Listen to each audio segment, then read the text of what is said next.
আর ঘুরি আমি ডাক দেবো না, ঘুরি তুমি যত উপরে ওঠো না কেন, তো রশিকে তো আমার হাতের ভিতরে ধরা।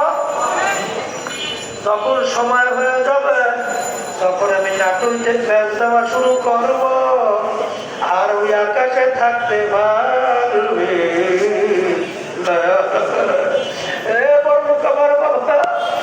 এ বড় বড় টাকা পয়সা সম্পদের মালিক আমার বাবারা, এ সম্পদের মালিক আমার বাবারা, আজকে আমরা খোলা দুনিয়ার ভিতরে ঘুরি ঘুরি, কিন্তু হায়াতের বেলা পার হওয়ার পরে তখন মৌতের বিছানায় পেট খারাপ ভাসাইয়া দেওয়া। আহারে আজরাইল সালাতুল্লাহ সালাম যখন আসবে, যত রাস্তা কবিরাজ তোমাকে চেষ্টা করুক না কেন, যত সেলাই তোমার শরীরে পুষ করুক না কেন, পাতান রাখতে কি তোমার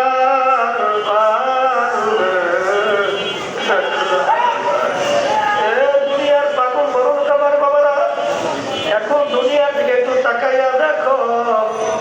আহারে আহারে বলকের বাচ্চা ইব্রাহিম বিন আদহাম রাহমাতুল্লাহ আলাইহি মুসাফির বলে, বাদশা আপনার এই মুসাফির খানা নিয়ে একটু থাকতে চাই। আরে বাদশা বলে, বোকা কি বলছো, এই জন্য আমার এই স্থায়ী বাড়ির সিংহাসন, তুই আমার ইজ্জত নষ্ট করছো। তখন মুসাফির বলে, বাদশা ভুল হইলে মাপ চাই। স্থায়ী বাড়ি কাকে বলে, মুসাফির খানা কাকে বলে? তখন বাদশা বলে, বাড়ির দরজায় ঘর দেখছো, দেখছি ওইটা হইলো মুসাফির খানা। বলে, ভদ্রত ওইটার পরিচয় কি? বলে, পথিক রাস্তায় চলতেছে, সন্ধ্যা হয়ে গেল, অস্থায়ী ভাবে রাত্রি যাপন করলো, আবার পরদিন ভোরে তার গন্তব্যের দিকে চলে গেল। এইভাবে অস্থায়ী ভাবে আসে যায়, তাকে বলা হয় মুসাফির খানা। এবার সে স্থায়ী বাড়ি কাকে বলে? বলে, যেখানে সব সময়ের জন্য মানুষ বসবাস করে। তখন মুসাফির ডাকতে বলে, বাদশা তাইলে দুনিয়া সৃষ্টির পর থেকে মনে হয় আপনি এই বাড়িতে আসেন। তখন বাদশা বলে, বোকা না, আমার আগে ছিল আমার আব্বা। বলে, বাদশা আপনার আব্বা কোথায়?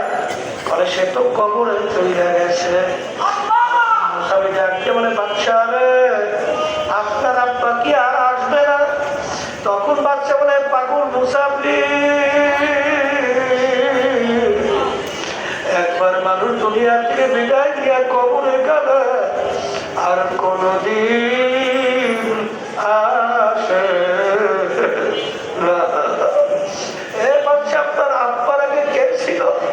বলে, আমার আব্বার আগে দাদা, সে কোথায়? বলে, সেও তো কবরে। বলে, সেও কি আসবে না? সেও কোনোদিন আসবে না। বলে, বাদশা আপনি মনে হয় চিরজীবন থাকবে। তখন বাদশা বলে, মুসাফির, কোন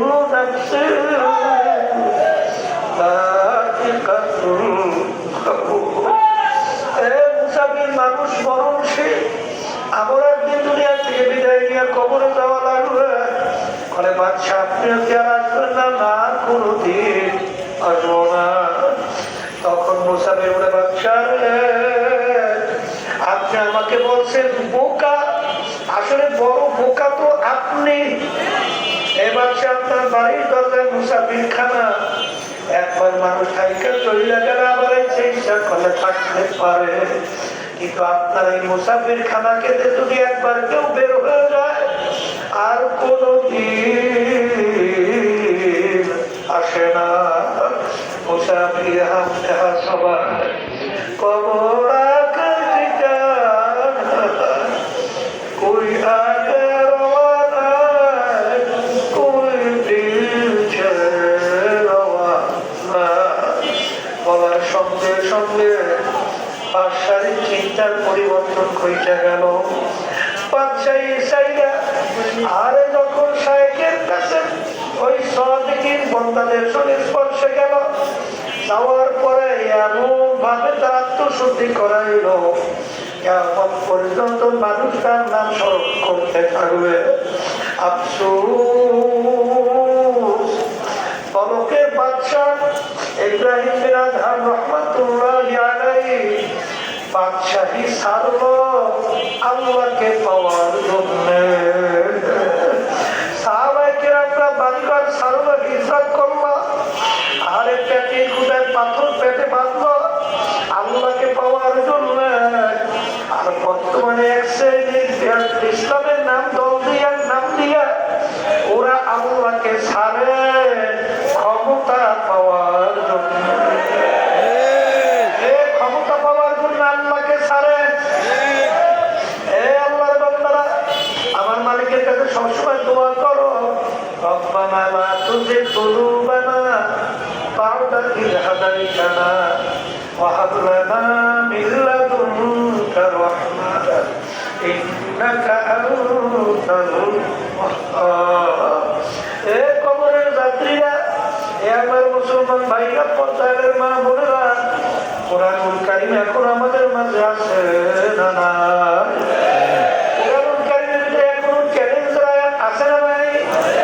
প্রায় 1500 বছর হয়ে গেল, কোরআনুল কারীমের ভিতরে কেউ কিন্তু ভুল বের করতে পারে নাই। এখনো চ্যালেঞ্জের আয়াত আল্লাহ দিয়ে রাখছে, যালিকাল কিতাব লা রাইবা ফীহ। এই যে কিতাব দেখো, এইখানে ভুল শব্দ বলতে কিছু নাই। এই জন্য আমার বাজারদেরকে বলবো, দুনিয়ার যে কোনো কাজের ভিতরে একটা তারিখ থাকে, সময় থাকে, কিন্তু তোমার আমার মৃত্যুর মৌতের কোনো সময়ও নাই, তারিখও নাই। কে কখন কোন সময় রওনা করবো তোমারও জানা নেই, আমারও জানা নেই। আর এখানে সাদা 3টা কাপড় দিয়া পেঁয়াজ দেবে। বড় লোক আমার বাবারা, অফিসার আমার বাবারা, বড় ক্ষমতা সম্পূর্ণ আমার বাবারা,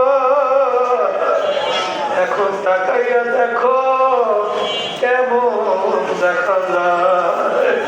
সাদা 3টা কাপড় দিয়া পেঁয়াজ দেবে, মাথার ভিতরে পায়ের ভিতরে বাঁধ দেবে। এখন তাকাইয়া দেখো, আরে তোমার প্যাকেট করিয়া সোজা করিয়া ফালাইয়া রাখছে।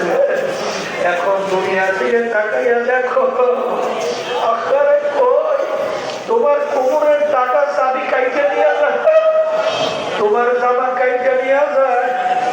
আরে সবাই নিয়ে তোমাকে ধরাধরি করিয়া তারপর মাটির গর্ভের ভিতরে রাইয়া পাশের সামনে দিয়া বরফ দিয়া মাটি দিয়া খাইয়া কবর অন্ধকার বানাইয়া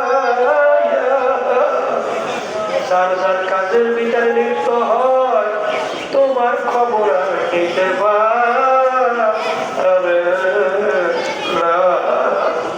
এই যে আমার বাচ্চাদেরকে বলবো, পর্দারে মামুনদেরকে বলবো, এই ক্ষণস্থান 2-1 দিন জিন্দিগির জন্য, কিছুদিনের জিন্দিগির জন্য, বাজারে এই সম্পদের জন্য, দলের জন্য, দলের নেতা নেত্রীর জন্য বাজারে এমন কাজ করো কইয়া যাইও না যেদিন খোদারা কাজটা ফেরেশতাদেরকে আমার মানে হুকুম করবে, আগুল্লু ওদেরকে বান্ধ বেওয়ারাইহিম জাহান্নাম, আমার জাহান্নামের ভিতরে ফিকা ফিকা ফালাও। আল্লাহ আমাকে আমাদের সবাইকে আপনি মাফ করিয়া দিয়ে, আর সব সময় মনকে ধরে মন, আরে এমন করে যাইতে হবে যেই ঘর নাই বাকি, এমন ঘরে থাকতে হবে যেই ঘরে নাই সাথী। ও মুসাফির বান্দা তোরে